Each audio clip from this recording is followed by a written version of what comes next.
Hello दोस्तों। तो कैसे हैं आप लोग? उम्मीद करता हूँ अच्छे होंगे। मैं भी बहुत अच्छा हूँ। तो हम लोग क्लास 12th का मैथ पढ़ रहे हैं, जिसमें हम लोग अनसॉल्व कर रहे हैं, अनसॉल्व पेपर कर रहे हैं। और पिछली क्लास में हम लोगों ने देखिए खंड 4 किया था। 4 का पहला पार्ट, पहला मतलब क्वेश्चन कर लिया था का वाला। अच्छा क्वेश्चन था, उसमें मैंने कॉन्सेप्ट भी बताया था, इसलिए एक ही क्वेश्चन हो पाया था। देखिए ये क्वेश्चन नंबर खा है, मतलब का खा मैंने छोड़ दिया, जैसा कि मैंने आपको पिछली क्लास में बताया क्यों छोड़ दिया था। ठीक है, तो आपने नहीं देखा तो आप पिछली क्लास, पिछले लेक्चर ज़रूर देख लीजिएगा। अच्छा, हम लोग देखिए क्वेश्चन नंबर गा करते हैं। ये बोल रहा है कि 5,2 - 4 से जाने वाली तथा सदिश 3i + 2j - 8 के समांतर रेखा का समीकरण ज्ञात कीजिए। बड़ा इंपॉर्टेंट क्वेश्चन है, आता ही आता है। ठीक है, शायद 2 नंबर का था, 2 नंबर का या 3 नंबर का होगा। हाँ, 2 नंबर का है और ये आता ही आता है, ध्यान रखिएगा। ठीक है, ये वेक्टर से इस टाइप का क्वेश्चन तुम्हें मिलेगा ही मिलेगा। ठीक है, एक बिंदु दे देगा, एक सदिश दे देगा, तो आपको क्या करना है? देखिए, जो भी बिंदु दिया है, जो भी आपको बिंदु दिया है, आप उसे मान लीजिए। ठीक है, माना बिंदु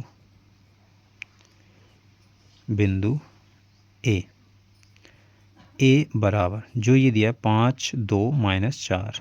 ठीक है, हमने मान लिया कि ये बिंदु है, इससे हमें तथा सदिश इससे जाने वाली तथा जो सदिश है, जो भी सदिश है ये वाला, इसको आप बी मान लीजिए। 3i + 2j और -8k। अब देखो, इसको बी क्यों माना है मैंने, ये आपको जानने के लिए सदिश पढ़ना पड़ेगा पूरा डिटेल से, तब आपको पता चलेगा कि बी क्यों माना है। बस क्वेश्चन मैं बता रहा हूँ। देखिए, मैं आपको बता दूँ कि यहाँ पर सिर्फ मैं क्वेश्चन कर रहा हूँ, तो उससे रिलेटेड जितने भी समस्याएं होंगी, जितने भी वो होंगे कॉन्सेप्ट, जितने भी कॉन्सेप्ट होंगे वो मैं आपको बता दूंगा यहाँ पर। तो देखिए, जब भी आपको क्वेश्चन दिखे इस टाइप का कि एक बिंदु दे दे, एक सदिश दे दे, उससे जाने वाली रेखा का समांतर समीकरण पूछे, तो आपको क्या करना, जो भी बिंदु दिया उसको ए मान लेना तथा जो वेक्टर दिया उसको बी मान लेना। ठीक है, अब इसको एक रूप में लिखना है। कैसे?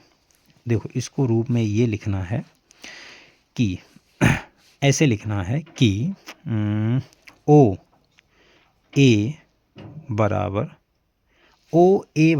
चूंकि ओ ए बराबर होता है हमारे पास में A1i + A2j + A3k।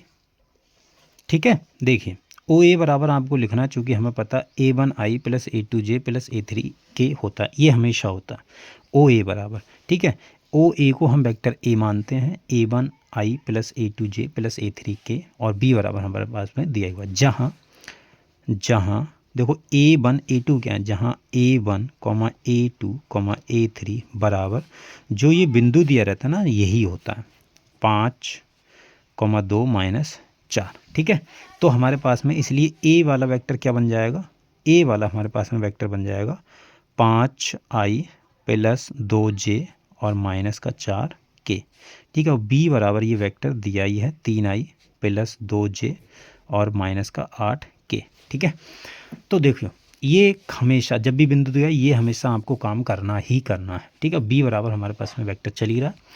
अब देखो, जो रेखा का सदिश समीकरण होता है, रेखा का सदिश समीकरण, ये आपको ध्यान रखना है। रेखा का सदिश समीकरण होता है r बराबर a + n × b। ये रेखा का सदिश समीकरण होता है। ठीक है, मैं आपसे फिर से बोल रहा हूँ, अगर आपको डिटेल से पढ़ना है तो पूरा पढ़ना पड़ेगा। ठीक है, वरना ये चीज़ें कहाँ से हो रही हैं, ये आपको या तो ध्यान रख लीजिए या आप डिटेल से पढ़ लीजिए। ठीक है, डिटेल से मैंने पढ़ा रखा है, पढ़ लीजिए। तो r बराबर ये होगा तुम्हारे पास में r बराबर a + n b। ये रेखा का सदिश समीकरण होता है, इसको आप दिमाग में बैठा लीजिए। ठीक है, तो अब हमको क्या करना है, r बराबर हमारा स्थिति सदिश होता है, जहाँ जो r है वो हमारा स्थिति सदिश वेक्टर है, स्थिति सदिश है। ठीक है, तो r बराबर एक, ये हमेशा r बराबर आपको ध्यान रखना, ये होता है xi + yj + zk। ये r बराबर होता है स्थिति सदिश। ठीक है, ये आपको पता भी होगा, ये स्थिति सदिश होता है r बराबर xi + yj + zk। ये ध्यान रखना, ये होता ही होता है। ठीक है, तो अब आपको क्या रखना है, r का मान ए का मान बी का मान सब रख देना, तुलना करनी, फिर आपसे जो पूछा वो मिल जाएगा।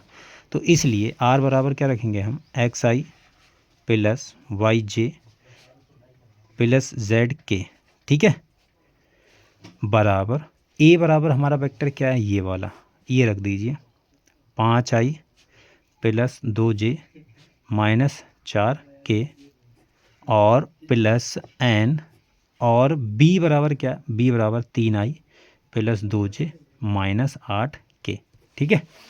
ये मैं देखिए इतना समझा रहा हूँ इसलिए इतना टाइम लग रहा है, वैसे इतना टाइम लगेगा नहीं आपको। आप डायरेक्ट मान रख दीजिए, डायरेक्ट ए बराबर आपको वेक्टर दिया।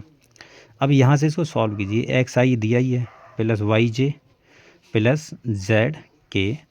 अब यहाँ पर आपको क्या करना है, आई वाले एक साथ में ले लेने, जे वाले और के वाले, ठीक है। तो यहाँ से देखो ये 3n आएगा प्लस 5, तो 5 प्लस 3n, ठीक है, और आई आ गया प्लस यहाँ से 2 आएगा और प्लस का 2n जे आ जाएगा, ठीक 2, और यहाँ से आ जाएगा प्लस का माइनस का 4 और माइनस का 8n और k, ठीक है। अब देखिए दो वेक्टर हैं, आई वाला, जे वाला और के वाला, तुलना कर लीजिए, ठीक है। तुलना करने पर तुलना कर लीजिए आप, तो देखिए तुलना करेंगे तो 5 प्लस का 3n बराबर x हो जाएगा कि नहीं। तो यहाँ से अगर आप n बराबर निकालेंगे तो n बराबर आ जाएगा 5 उधर जाएगा तो x माइनस 5/3, ये n बराबर आ गया। तो यहाँ से करेंगे तो 2 प्लस 2n बराबर कितना आ जाएगा y। तो यहाँ से अगर आप देखेंगे तो n बराबर कितना हो जाएगा y माइनस 2/2, और माइनस 4 माइनस का 8n बराबर z होगा। तो यहाँ से n बराबर कितना होगा, ये हो जाएगा z प्लस 4 माइनस का 8, ठीक है।